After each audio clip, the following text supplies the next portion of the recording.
ఎప్పుడు ఇడ్లీ దోశ తిని తిని బోర్ కొడుతుందా?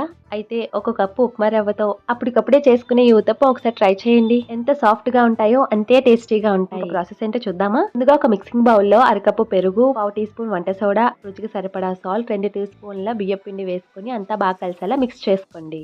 అందులోనే ఒక కప్పు వరకు బాంబే రవ్వ వేసుకొని కొద్ది కొద్దిగా వాటర్ వేసుకుంటూ ఇడ్లీ పిండి బ్యాటర్లా కలుపుకోవాలి. మూత పెట్టుకొని 10 నిమిషాల పాటు పక్కన పెట్టుకోండి. వేరే ఒక మిక్సింగ్ బౌల్ తీసుకొని సన్నగా కట్ చేసుకున్న ఉల్లిపాయ ముక్కలు, పచ్చిమిర్చి, క్యారెట్ తురుము, కరివేపాకు, పావు టీ స్పూన్ జీలకర్ర పొడి వేసుకొని బాగా మిక్స్ చేసి పక్కన పెట్టుకోండి. నానబెట్టుకున్న రవ్వ బ్యాటర్ కాస్త టైట్‌గా ఉంటే 1 టేబుల్ స్పూన్ వాటర్ వేసుకొని అంతా మిక్స్ చేసుకోండి. ఇడ్లీ పిండి బ్యాటర్‌లా కలుపుకున్నాక స్టవ్ మీద ఒక పాన్ పెట్టుకొని అందులో కొద్దిగా ఆయిల్ స్ప్రెడ్ చేసుకొని కలిపిన బ్యాటర్ ఒక్కొక్క గరిటె వేసుకొని కాస్త మందంగా స్ప్రెడ్ చేసుకోండి. అంచులంటా కొంచెం ఆయిల్ వేసుకొని కలిపి పెట్టుకున్న వెజిటబుల్ మిక్స్ పైన వేసుకొని కాస్త అద్దండి. ఒకవైపు బాగా కాలాక రెండు వైపు ఫ్లిప్ చేసుకొని కాల్చుకుంటే ఇంకంతేనండి, హెల్దీ ఊతప్పం రెడీ అయిపోయింది. మీకు నచ్చితే ఒక లైక్ అండ్ సబ్స్క్రైబ్ చేయడం మర్చిపోకండి.